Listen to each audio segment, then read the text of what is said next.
সুন্দরবনের মানুষ এবং নদীমাতৃক দেশ প্রতি বছর আমাদের এই নদীর বাঁধ ভেঙে আমাদের সমস্ত ঘরবাড়ি নষ্ট হয়ে যায়।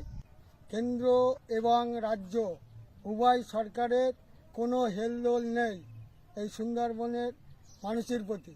তাই এবার আমরা এমন একটা সরকার চাই যে আমাদের নদীমাতৃক দেশকে রক্ষা করতে পারে। সেই জন্য এবার আমরা নিরাপদ সর্দারকে কাস্তে হাতুড়ি তারা চিহ্নে ভোট দিয়ে জয়যুক্ত করব। এই যে বর্তমান যে তৃণমূল সরকার এবং কেন্দ্রের বিজেপি সরকার আমাদের জিনিসপত্রের দ্রব্যমূল্য যেভাবে বাড়িয়ে দিয়েছে, যেভাবে এই নির্বাচনের সময় বন্ডের টাকা নিচ্ছে বিজেপি এবং তৃণমূল, তাতে সমস্ত জিনিসপত্রের দাম বেড়ে যাচ্ছে।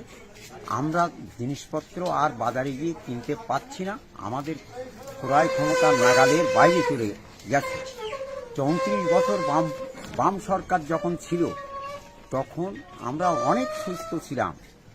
আমি এবারে পুনরায় এই সিপিএমের প্রার্থী কমরেড নিরাপদ সর্দারকে আমি কাস্তে হাতুড় তারা চিহ্নে ভোট দেব এবং আমার ফ্যামিলির লোক সবাই ভোট দেবে।